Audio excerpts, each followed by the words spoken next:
Хайде да си засеем микрорастения. Ние си избрахме микроброколи, кейл, спанак и репички. Нужни са ни качествен торфен субстрат, семена, литък съд 2-3 см.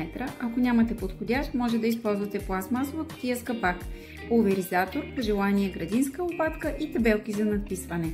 Първата стъпка е да напълним тавичката с почва. Ние използваме екологичен торфен субстрат с финна структура, която не наранява нежните кълнове и има влагозадържащо действие. След това полейте обилно с вода, за да увлажните почвата. След това разпределете добре и притеснете.